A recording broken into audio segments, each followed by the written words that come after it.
Good evening for Parshas Balak. I'm going to start off with an interesting halacha. And this halacha should lead us to a very interesting psychological phenomenon, which presents all of us with some level of difficulty. The halacha is that when Yom Tov falls right before Shabbos, either Friday or Thursday and Friday, one is prohibited from cooking on Yom Tov for the sake of Shabbos, unless you make an Erev Tavshilin. If you place an Erev Tavshilin, you take special foods that you begin the preparation or you have them ready before Yom Tov for Shabbos, in which case you've already done some of your preparation for Shabbos before Yom Tov. At that point, the sages were lenient and allowed you to prepare on Yom Tov for Shabbos. A pretty simple mechanism. And this is what it says in the Gemara in Tractate Beitza 17b. Mi shehniach erev tavshilin. Someone who places an Erev Tavshilin. Again, we're not going into the complexities of the laws of the Erev Tavshilin, but the point is he set up whatever this thing is called Erev Tavshilin. Hareza ofa umavashel umatmin. Such a person may bake on Yom Tov for Shabbos, and may cook on Yom Tov for Shabbos, and umatmin may insulate, put foods in a place where they will continue to stay warm on Yom Tov for Shabbos. V'im ratza lachol as eruvo harishus b'yado. And now, if you want to eat your eruv at any point, you want to eat this food, you're allowed to. But achlo ad shelo afa ad shelo hitmin aheze lo yofa v'lo yivashu lo yamin. But if you eat up your eruv before you've cooked your food, then you can no longer cook your food. Pretty simple stuff, right? If the eruv tavshilin is not around, then you can no longer do your cooking. Lo, not for yourself. V'lo la'acherim, and not for others. V'lo acherim ofen and mevashlan lo, but nobody can bake and cook for you. So then what happens? What happens to what we say? We say l'chol, when you do Erev Tavshilin, you say for myself and for the whole city. Well, if you did it for the whole city, then yeah. But here we're talking about the people individually made it. So the fact that you do it, but everybody says the same thing, and all of them say for the whole city. So everyone says it, but it doesn't really work. The only way that you can say for the whole city is if you do an extra step in your Erev Tavshilin, which maybe you do, but you have to take your Erev Tavshilin and hand it over to another person to acquire it for the sake of the whole city. We're getting off into the halachas of Erev Tavshilin, but technically if a person just by themselves makes a bracha and says you can't acquire for your own objects for the sake of others. Then why do we say that? Because that's supposed to be said. It should be in parentheses and says, and if you're doing it for the whole city, this is what you also add.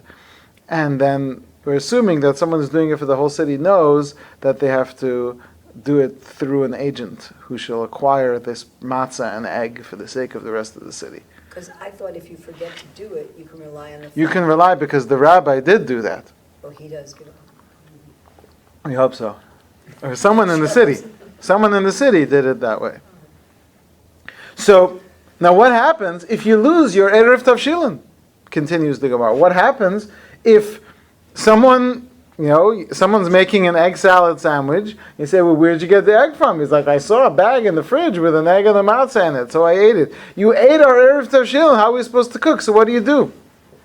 The halacha is, Mavashel hu liyom tov. You're allowed to cook Yom Tov food. V'im hoser l'Shabbos, and whatever's left over, you can save for Shabbos. Ubilvad shelo ya'arim, but you can't do tricks. You can't do tricks. Which means, Rashi explains, after you've cooked enough food which you would need for Yom Tov, you say, but what if guests come to my house? What if I get 10 surprise guests? I better make 2 more dishes. And then you'll have extra food for Shabbos. So the halacha is, you cannot pull a trick and say to yourself, well, what if I need more food? V'him harim asur. And if someone does pull this trick, that food is prohibited. Again, let's explain the case. If somebody cooks on Yom Tov for the sake of Shabbos, by saying, it's Yom Tov now, I better cook my Yom Tov meal, but there's 10 guests coming that I know about, maybe 20 guests will come and cook twice the amount, and then say, oops, only my 10 guests came, and that's for Shabbos, that food is prohibited. Asks the Gemara, I don't understand. We don't even prohibit food that you accidentally cooked on Shabbos. If someone accidentally cooks on Shabbos or cooks on Yom Tov in this way, where it just completely cooks unnecessary food, we might not be this stringent. Why are we being so stringent that if someone pulls this trick, that food becomes prohibited? Says the Gemara, Shani Harama, trickery is different. The Achmiru Barabanan Tefei Mimezid, the rabbis were more stringent when it comes to people pulling tricks than we were for someone who outright says, I don't care about Yom Tov, I'm going to cook. And that's difficult to explain. Let's say that again. If someone says, on Yom Tov, I'm going to cook, I know it's prohibited, but I have guests coming, and cover the abrius, whatever people like to say in order to justify what they do. He said, listen, you know what? I'll ask Yom Kippur for forgiveness. Right now I have guests coming, so I'm going to cook. That's someone who's transgressing the laws of Yom Tov, assuming that that's the kind of work that's prohibited. Obviously, most cooking processes on Yom Tov are permitted. But if you do one of those things which you can't do on Yom Tov, so then the food, even though you did a sin of transgressing Yom Tov, the sin might be permitted. So what kind? Can you differentiate then the cooking that's just prohibited and allowed? Well, cooking is always going to be permitted, so that's probably not the best example. But let's say if someone wants to serve dessert on Yom Tov, and they go to their backyard and pull apples off the tree. So even though you're allowed to cook on Yom Tov, you can't harvest or cut fruits off the tree. If one does so, one might be allowed to eat it. You get questions of muktzah and things like that, avoiding all those other. But the point is, if just because work was done on Yom Tov, it might not prohibit the food. But if someone pulled a trick and said, I better cook for Shabbos in case more guests come, then such a person, that food becomes completely prohibited and no one is allowed to partake of it. So the commentaries ask, I don't understand. If guests might come, then you're legitimately cooking. If your husband is going to bring home, as he does every week, 3 surprise guests, or on Yom Tov, or you have standing open invitations to people who sometimes show up, or you have children who think they're still at home, and they just come and eat the food in the house. So if that's the case, then it's not a trick. You are cooking in case they show up and eat your food, and then your guests won't have anything. And if there isn't a chance that anyone's coming, you're the only Jew within 500 miles, then what's the trick? It's not a trick. You're cooking on purpose for no reason. So what's the case where you are doing a trick? What's the case in between these two? It's not a case where there's a possibility of guests, and it's not a case where you know for sure there's no guests. So what's the case? It's hard to define. It's hard to even describe the case in between. So one of the commentaries explains, it's a case, this is an important psychological phenomenon, where there really isn't anyone who's coming and you know no one's coming, but you've convinced yourself anyway that there's a possibility someone might come. So you actually believe someone might come when you know no one is coming. How about if you go out and grab somebody? Well, if you do, then you have real guests, then you're allowed to cook for them. That's okay. No, but I'm saying you don't know that at the time you're cooking, but after. Do you know you Well, then, Afterwards, you say to yourself, but that's should not. have done this. I'm going to go make sure. I don't know if that fixes the situation, because at the time you were cooking, you weren't allowed to cook. So, yeah. Right? But here, what we're dealing with is a case where a person that's what it means. You're tricking. Who you're tricking? You're tricking yourself. So people, get this? You can actually convince yourself to believe something you know isn't true. An amazing concept. That's the halacha says that's more serious than when you do the wrong thing. Because when you do the wrong thing, you know you're doing the wrong thing. That's between you and God, and you're going to have to pay for it, and you're going to have to, but at least it's available for you, the opportunity to realize what you did wrong. If someone transgresses Shabbos, transgresses Yom Tov, so bring your atonement and move on. But somebody who has brought themselves to a place, psychologically speaking, where they've convinced themselves that what they're doing is okay, when deep inside they know that that's a lie, that's a dangerous place, which the Chachamim, our sages, told us that they're going to completely prohibit that in order to check ourselves and make sure that that's not what we're doing.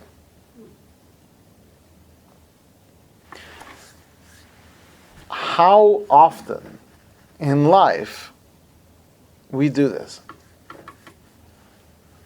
All the time. We tell ourselves, we convince ourselves of things which we know aren't true, but with these justifications and excuses which don't really have legitimacy to them. Reb Chaim Shmulevitz in the Sichos Musar discusses this in connection to a very bizarre statement in this week's Parsha. I say it's bizarre, even though you're not supposed to say anything in the Torah is bizarre, but I can call it bizarre because it's a statement made by Bilam, right? Good old Uncle Bilam. According to one medrash, he was the brother of Rachel and Leah, so that makes him our uncle. Be a monkey's uncle. So, on page 867, in chapter 23, Pasuk Yud, verse 10, Bilam is reciting the praise of the Jewish people. And he says, Mi mana afar Yaakov. Who can count the dust of Yaakov? Umispar esrova Yisrael. Who can count a quarter of the Jewish people? And then Bilam inserts in the middle of his praise of the Jewish people, Tamos nafshi mos yesharim. May I die the death of the upright ones. Usihi acharisi kamohu. May my end be like theirs.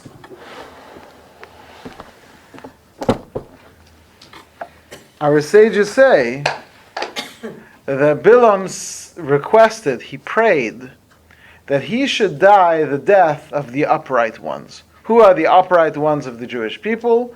That refers to our forefathers, Abraham, Yitzchak, and Yaakov. Bilam, the one who is here to curse the Jewish people, the one who we consider to be completely corrupt, inserts into, as if, when we talk about Mashiach should come, b'meher b'yameinu, may it be soon in our days, when we discuss something, we ask that we should experience that right away. So Bilam is saying, the Jewish people, they're so great, may it be that I shall die like their great forefathers, Avraham, Yitzchak, and Yaakov, and may my afterlife be like them. He expects, Bilam is at a point in his life where he expects that he's actually up there with Avraham, Yitzchak, and Yaakov. He must be crazy. No, because they were prophets and he was a prophet. So if Is you that look no further than that, then they do have similarities. right? If you look no further than that, Yeah. right? Exactly. It's like he was a non-profit. see he. Or prophet. So, but that's really what it is. It's we choose to paint these definitions and descriptions of how things are, to the point where someone as wicked as him, who is a mercenary for hire, using his God-given talent. This is a gift given to him by God to have a certain clairvoyance, uses it to kill for the highest bidder. And he's saying, I think maybe they should save me a place in the Ma'aras HaMachpelah, maybe. But it's not only that. Our sages tell us, Kol Yisrael yesh lahem chelek la'olam haba. Every Jew has a portion in the world to come. Great Mishnah in Masechta Sanhedrin, and many great songs have been sung about that particular line in all these folk music where they sing Kol Yisrael yesh lahem chelek la'olam haba. But none of the songs continue into the next line, which is except for, and the Mishnah lists certain sins for which you have no portion in the world to come. Then the Mishnah says, 3 kings and 4 commoners have no portion in the world to come. Those 3 kings are the 3 most wicked kings of all time. Roll the drum roll. Yeravam, Achav, and Menashe. And the 4 commoners that have no portion in the world to come are, let's give them in the order of Aleph, Beis, Gimel, Daled, Achitophel, Bilam, Gehazi, and Doeg. Achitophel and Doeg, both enemies of King David, Gehazi, the servant of Elisha, and Bilam, our good old friend Bilam from this week's Parsha. Those 4 commoners have no portion in the world to come. So the commentaries ask, well, that's not an exception to the rule of all Jews have a portion in the world to come. He's not a Jew. So one of the Mefarshim says that the reason why we even have to mention that Bilam has no portion in the world to come is because in his prophecy, he inserts this line, may he die like a Jew and have an afterlife like a Jew. May my end be like his. So in this statement, Bilam is sort of claiming or making this assumption that he has the world to come with the Jews. So the sages have to go out of their way and say, you know what, in case you were misunderstanding, Bilam is not welcome. The Gemara says that the Dorshe Rishumos, the great sages who knew the secrets, they said that actually these people, meaning Yeravam, Achav, Menashe, Achitophel, Gehazi, and Doeg, there's a back door and someone's going to let them in. They're going to go in. But Bilam, he can stay out. Not only that, but we even have a description in the Gemara in Gittin, which describes that when Onkelos, the one who wrote the commentary on the Torah, decided to convert, he wanted to take counsel first. So he woke up from the dead 3 people. He used necromancy and woke 3 people up from the dead. He woke up first his uncle Titus, and then he woke up Bilam, and then he woke up Jesus. And he asked them, that's been censored from many versions of the Talmud, that line, of course, but he asked them what should he do? Should he convert to Judaism? And basically, after taking counsel with them, he converted to Judaism and became one of the greatest Jews ever in the history of the world. But the Talmud there describes Bilam still sitting in his Gehenna, and he talks to him about, what kind of Gehenna do you have? What's it like? See there, I'm not going into the details, it's a bit graphic. But Bilam is still in Gehenna in the days of Onkelos, which is about the days of the second destruction, and we assume he's still there. Because there's no time in tkufa. Well, on some level, meaning that there is a concept of a year, but it just works differently, right? Like we say Kaddish for a year and things like that. So there is a concept of time, but not time in the sense that we think of it. We can't explain it until we see what that means. But like, I mean, time in a dream also takes up time, but it doesn't really take up time.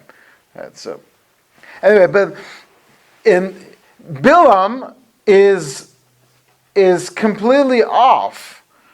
Off his rocker. He's crazy. He thinks that not only does he not understand that he's not doing the right thing, but he thinks that he is going to merit a death and an afterlife like Abraham, Yitzchak, and Yaakov. He must be crazy. You know what? He considered this his job. This was just his job. Wasn't it his job to be a hired mercenary? Yeah, like, that's my job. I don't necessarily agree with it, but this is what I have to do. It's almost like those people in the Holocaust who said, they told me I had to do this. I was following orders. Yeah, I was But you following see, orders, so- I would even hear the I was following orders argument in a case where a person was simply following orders, otherwise he would be killed. Or even if he signed up himself, he didn't realize the extent of what he was going to be expected. All these arguments which they made. This is all by his own. He chose this, so it's a little bit That's more. different, but it's like, this is his job. I'm like, people who are mercenaries. Do you understand that? You go risk your life to go to war with some other group. I mean, it doesn't make sense that either. But that was his job. He wasn't really a mercenary, but he was like willing. Well, to maybe, but even there, killing soldiers is somehow not understood as a bad thing. It's all part of war.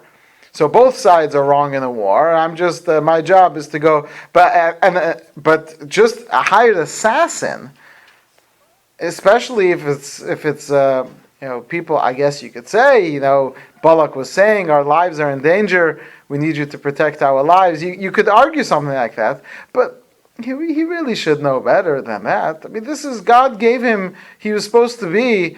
The Gemara tells us the reason why Bilam was given prophecy was that the nations of the world shouldn't say, "Had you given us a prophet, we also would have been better." So God gave them a prophet. So he was supposed to help everyone become better. He's using these talents for evil. There's an interesting Gemara in Sota 22b.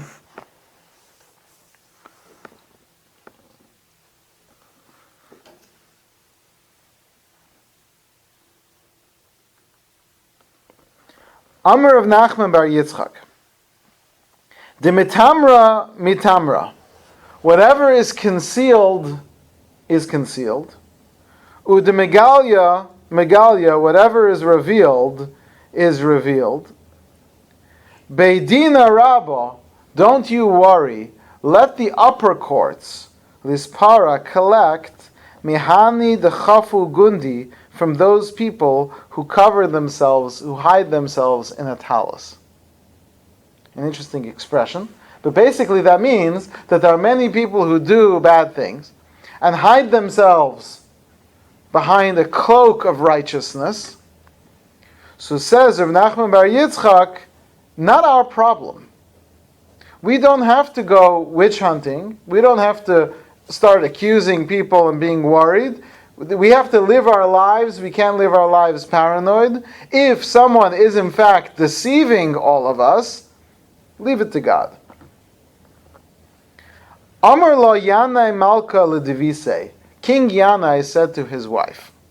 King Yanai was, and basically the story is that at first he was friends with the rabbis. But there was some issue, there was some question about his legitimacy as a Kohen. He was a legitimate Jew, but there was a question about his legitimacy as a Kohen. And the rabbis were wanting that he should step away from his role as a Kohen. And the Sadducees at that time were just picking up steam.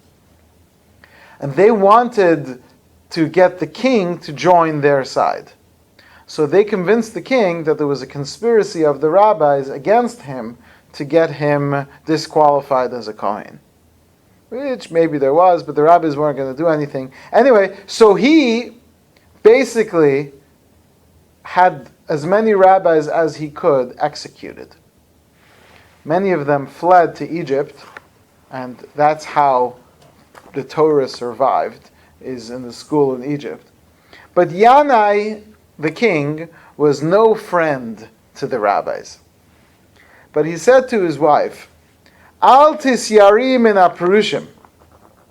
Don't worry, don't be afraid of the Pharisees for what I've done to them. Don't be worried about retribution from the Pharisees. Because she was saying to them that, when you die, when Yanai dies, that basically the rabbis will disqualify her and her sons. And he said to them, no, the rabbis are upright people. They know it's just me who's doing this. Don't worry about them. And certainly don't worry about the Sadducees, or really all the ones who are not Pharisees, because they like all the terrible destruction I brought. Ela minat tzevuin, you need to be afraid of the painted ones. It's the fakers. The people who live religious life, but they're not really there. Shedomin leprushim, who look like Pharisees. Shemasehem kemaasei Zimri, their deeds are deeds like Zimri, who coming up at the end of the parsha takes a Midianite woman. Umavakshim schar kepinchas, and they want the reward of Pinchas. They do the actions of Zimri, and they want the reward of Pinchas. Says Reb Chaim Shmulevitz, most people misunderstand this. Most people think that what this is referring to are people who do a lot of bad things, but because they do some good things, they expect to see themselves as a good person. So let's, again, not referring to anyone I know, I'm just making up a case, but let's say I have a person who acts very religious, and most of the time is very religious, but when that person goes on vacation, when they go off on a trip, all rules go away. They don't keep Shabbos, they don't keep kashrus, chas v'shalom, there's ever such a person. But let's say that would be the case. So then that would be someone who's pretending to be religious, but only in front of other people. Now that person says to himself, listen, let me think about it. I keep Judaism 90% of the time, 10% of the time, so you know what? I'm still pretty good. Even though that's not the case, because that kind of behavior is not acceptable. But Reb Chaim Shmulevitz says that's not what we're referring to, because even that's not so bad, because it's true. When you're a religious Jew and you practice and you do the right thing, not just in terms of Judaism, but just in general doing the right thing. If someone's honest in business 90% of the time, and 10% of the time they cheat, so they're actually not good people. 10% is pretty bad to cheat in business, but they're correct in the assumption that for the 90% that they're going to do, they're going to get rewarded.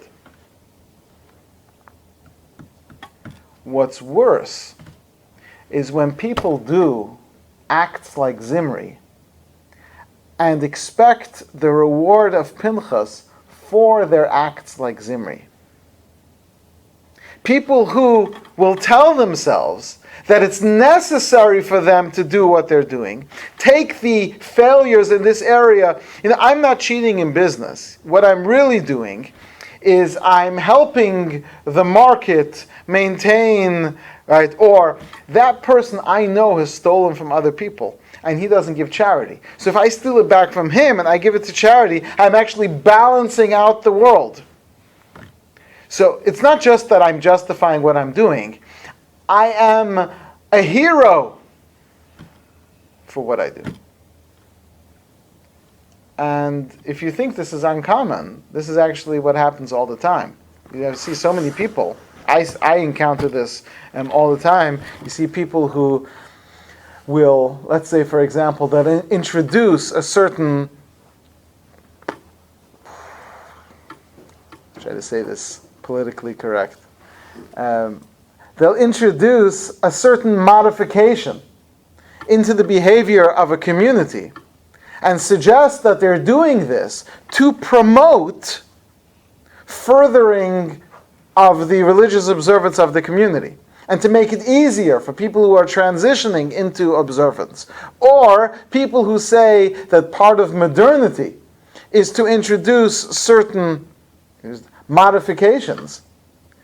If you say simply, we're not ready for this. If someone says, I am not Orthodox, I am some other term, there's hundreds of them, there's Reform, Conservative, Reconstructionist, Reformationist, I don't know if that's real, but there's all kinds of terms, and there a person could, a person is justified in saying, listen, I'm just not ready to observe the Torah. I'm not there yet, but that's not what we're talking about here. What we're saying is people who are making adjustments and claim that those adjustments are actually somehow improvements, that's the most dangerous. That's exactly what we're referring to. That's called harama, where you trick yourself because you don't consider and think about the real motivations for what's going on.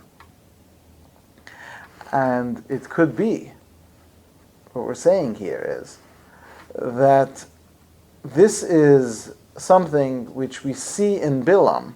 It's interesting that Zimri becomes the example, because Zimri in fact did think that he was doing a mitzvah somehow, as the Gemara explains. He felt that he was saving lives or whatever it was that he needs to do in order to, and that's why he did it. There's a further twist in the way that we tend to process things. Everyone knows that the plague of Dever, of the death of the pestilence which affected the animals, and then followed by the barad, by the hail, killed so many of the Egyptian animals. So how did they have animals to chase the Jews when they were chasing them to the sea? So it says in the Torah, behold, all the cattle which are in the field shall be struck with this pestilence. If they took their animals inside, they would not be struck. Furthermore, by the plague of the hail,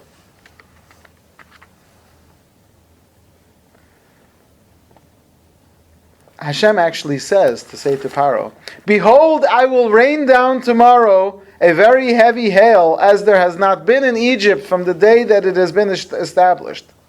And now I warn you, take all your cattle which are in the field, every man and every beast that shall be found in the field, and will not be gathered into the house, and the hail shall fall upon them, and they will die. Hashem actually put into the original warning, take your animals inside or they will die. Listen to the language of the Torah. This is what it says in the Torah. Hayarei es devar Hashem. Those who feared the word of God. Me'avdei Paro, of the servants of Paro. Heinis es avadav es mikneu alabatim, brought their servants and all their animals into the houses, or into the stables, as may be.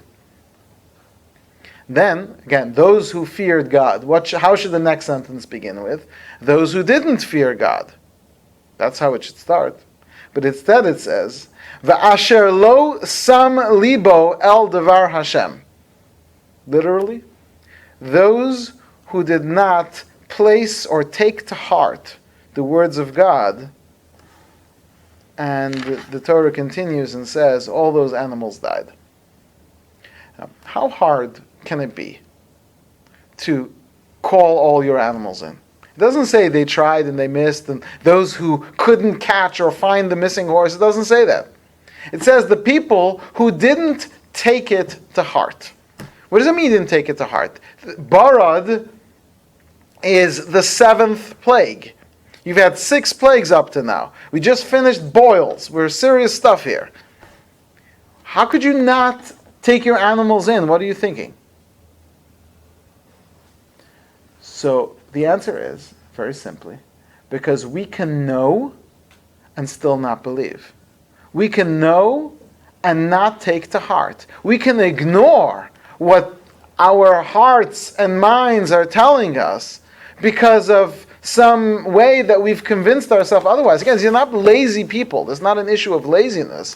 It's a matter of not refusing to consider the inevitable. And there are people who live their lives like this. There are people who know where they're going. The people who know that they are riding on one of these carts along the roller coaster, and there's a gap at which they will go over. And you can choose to ignore that and not look at it. What's wrong with such a person? But there's all kinds of people here. There are people who are living self-destructive lives and they don't take to heart. Where does that come from? What allows a person to do so? How can a person not consider the future of what's happening with them? So they have to work really hard. You have to convince yourself. This is what people always do. You have to convince yourself not only that it's not dangerous, but even if it is dangerous, this is the best way to go about it. You see people who do dangerous things, people who say, people who jump out of all kinds of planes. Now, people who do it for fame, so, fame is actually more valuable than life to some people. I get that. But even people who are just doing this privately, it's because they have this thrill which they experience, and they tell themselves, on the contrary, you are living a boring life, so what's 100 years of boring life? Even if I only have 20 years of jumping out of planes, or 10 years, or 10 minutes, but at least it's a thrill that's been experienced. And they'll convince you that they actually think that their shortened life is more valuable than their longer life. The whole parsha can be read as a story of someone who's convincing himself of things that aren't. The parsha begins with the messengers coming to Bilam and saying, we'd like for you to curse the Jews. And he says, you know what, I need to talk to God about it. What do you think God's going to say? But then God says to him, who are these people? And the commentaries tell us that Bilam said, God doesn't know who these people are. So, that means this. He's calculating without realizing that God is watching his every thought process. He's hiding his thoughts from God because he thinks he's having this whole, what's wrong with you? To the point where the whole experience with the talking donkey, and he's just oblivious, lost in his path of righteousness that he's created for himself. We know a famous example of this is the story of Amalek. It says in the Torah, Asher karcha baderech. Karcha baderech is a tricky word to translate. There's many different translations, but it says, remember what Amalek did to you on the way that you were leaving Egypt. Asher karcha baderech, which the most literal translation is he chanced upon you on the road. Chanced upon you is a little bit difficult because it's unlikely that Amalek attacked the Jewish people saying, oh wow, look, Jews, let's get them. It does seem premeditated from the way that they were doing it. So then what does it mean? So there's different translations. One of them is Asher karcha baderech, who cooled you down on your way out of Egypt. Because if you read the song at the sea, it says, Shamu amim yirgazun. The nations heard and they trembled. Chil achaz yoshvei palashes. The people of Pelishtim, of Philistine, they were overwhelmed by tremors, by fears. The whole world heard about the splitting of the sea. And the Jews were coming and they were afraid. No one would dare put up a battle against the Jewish people. It could be that if the Jews go straight into Eretz Yisrael at that time, that the nations of the world all walk out. There's no war. There's no difficulties. The Jewish people just go straight from Egypt into Eretz Yisrael. But Amalek came along, and he cooled off the impression that people have. As the Gemara tells us, the famous medrash of the Ambati, there's this hot tub filled with steaming water that looks really, when there's bubbles still rolling in the water, no one wants to go in. But one person puts his foot in and burns his foot. Even though he got burnt, the water is no longer as hot to everyone else. And so Amalek, Asher Karcha Baderech, is really a metaphor, a euphemism, something, an analogy. It means who cooled you down before the rest of the world. And the question is, so what was he thinking? What was Amalek thinking? What's the person who puts their foot into the hot tub thinking? Everyone else is afraid. Why do they put their foot in? They know they're going to get burnt. So why does he do it? Because a person can put his foot into hot water and convince themselves that they won't get burnt. That's just how people are. People think that they are immune. People think that they are not in danger. People think, the same way that there are people who run out of gas. You know why they run out of gas? Because they say to themselves, when the gas light goes on, they say to themselves, maybe I've been tricked all this time. Maybe cars don't really need gas. Maybe it's just a conspiracy by the gas company, and they make you fill up your car, and really it just leaks out drop by drop from the bottom of the car, and the car runs because the battery runs. Does that not seem logical to everyone? It sounds pretty simple. So I'm going to try running my car without gasoline, and you'll see in 1,000 miles from now, I'll be world famous. Sounds silly, but we do that all the time because we tell ourselves, oh, this is okay, we won't do anything, this won't harm us, this spiritually won't harm us. And that's Bilam, and that's Amalek, and that's Zimri. And that's what our sages say is the most dangerous place in the world. But this goes back to a much earlier point in the Torah. Perhaps one of the most famous cases of someone fooling themselves. Cain kills his brother Hevel. And God comes to him and says, Ei Hevel achicha, where is your brother Hevel? So everyone knows he says, am I my brother's keeper? But there's two words that he says before he says, Hashomer achi anochi, am I my brother's keeper? He says, Lo yadati, I don't know. Because you see, am I my brother's keeper is an evasive statement. That's actually a true response. Why are you asking me? That's a fair response. Lo yadati is I don't know. Where did he get the audacity to tell God, I don't know? Well, maybe he didn't know what happens to you after you die. So he's like, where is he? I don't know. I don't know what happens after you're dead. So if he meant that, that would be correct. So he's saying one thing, but he means another. No, he says, I don't know. I don't know where he is because he's not around. He's not alive anymore, so I don't know where he is. Right, but the question was, where is he? And the question wasn't, where is his soul? So you're saying, well, maybe he meant, but that's like saying one thing, but really inside you mean something else. Chaim Shmulevitz wants to suggest, I'll find this somewhere. He wants to suggest that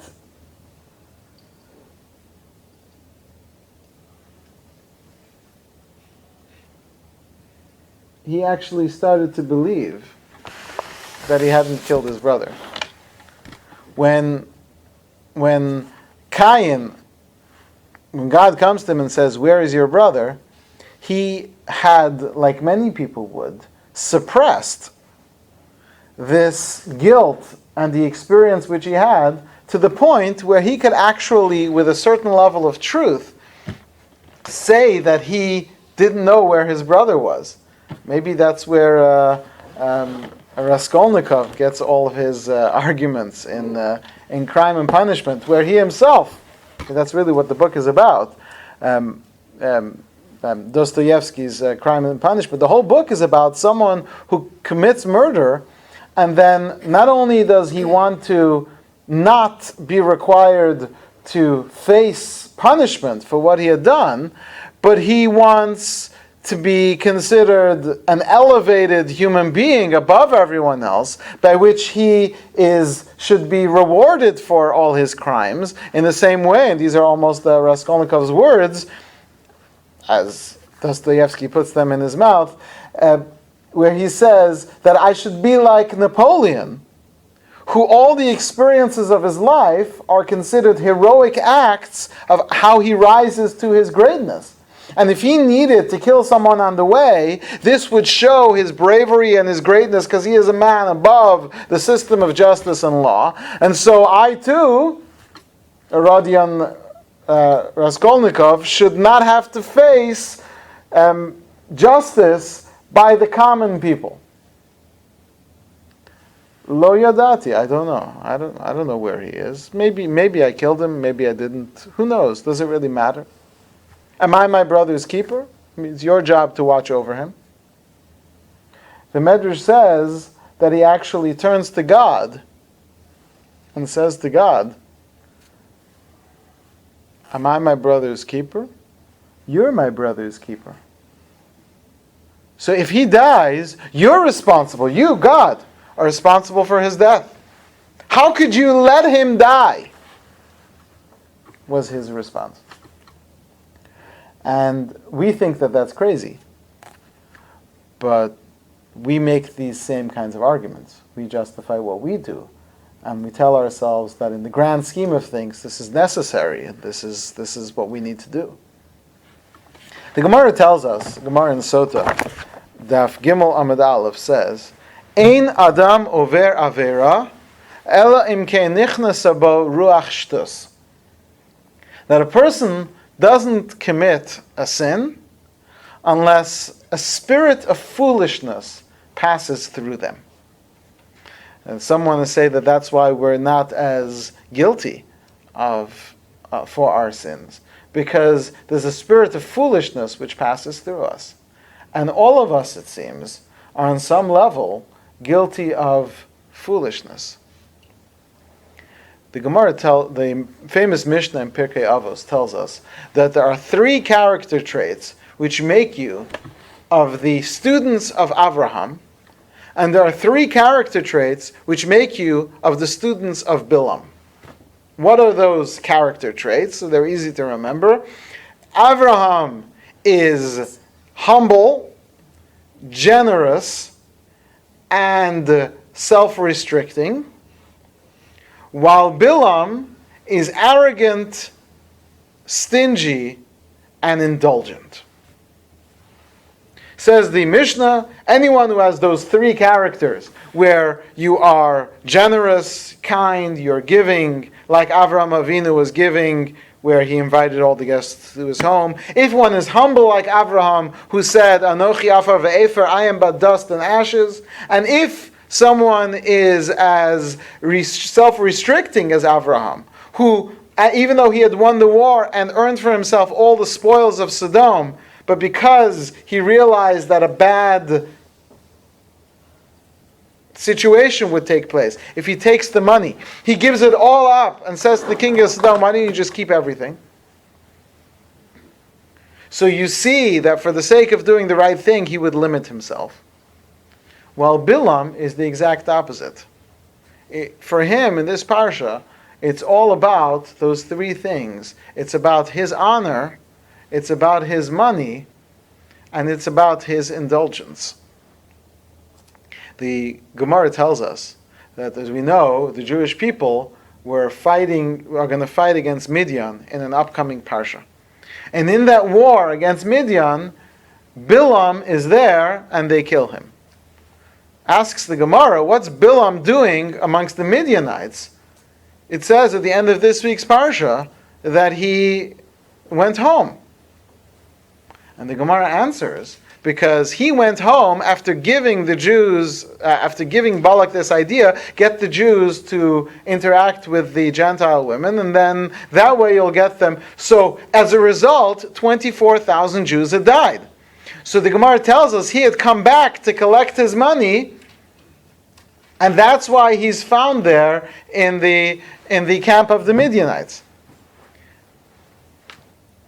He actually he was hired to curse 600,000 Jews. He fails, he gives an idea, and now he's coming back because he wants I don't want to get cheated of the money that Balak owes me, and that ends up being his death. I'm not going to go into all the things that the Gemara tells us represent the depravity of Bilam's behaviors. But the point of all this is that Bilam doesn't think that he's a bad guy. Not only does he not think he's a bad guy, he really thinks that he is a model person, that he is who everyone should try to emulate, that he is the person that represents what it means to be upright in this world. And that's just incredible to us. And our sages were worried about this, and they had to say, no, people, listen up. Bilam has no portion in the world to come. Because we ourselves might start saying, well, God did give him this power. Clearly God wanted him to use it, and he was only using it, like he was saying before, he was only using it where he felt that people, even though people were paying him, listen, you got to make a living somehow, but he's not doing it for the sake of paying. He's doing it for, I don't want to cite any examples, but recently there have been some very religious Jews who were caught committing a certain crime for which they said that they're actually doing a great kindness when they commit this crime. And so they wanted to petition that basically they thought or they felt that they were doing the right thing. And they might have gotten away with such an argument. If they would not have charged such large prices for their acts of kindness.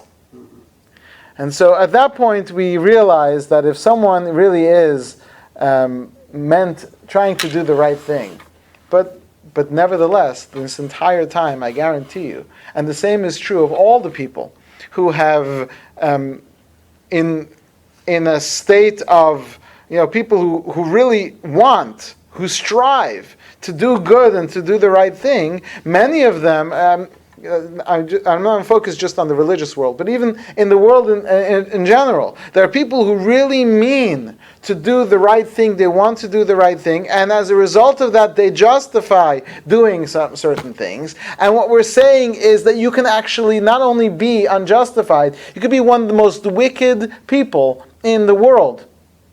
Because I'm telling you that those people who said they were just following orders really thought that they were just following orders. They did not feel guilty. And even afterwards, when they realized the extreme, how far it had gone, they still didn't feel guilty. And we find that strange. At some point, you've got to realize what you've done wrong, and the way that they spoke with such arrogance, such simplicity, some of them did break down, but some of them said, I don't understand what the big deal is. This is what I was told to do, and this is what I was supposed to do. Because we are really good. We are really good at justifying things for ourselves. So in conclusion, if the story of Bilam teaches us that we have to question ourselves even when we think we are being uber righteous, even when we think that something is not in question, we have to double check with ourselves, maybe double check with others, because the most dangerous thing in the world, as our sages say, is for someone to fool themselves. If you know you're doing bad, there's a way out. But if you convince yourself that all your bads are goods, that's where someone is in danger. Thank you.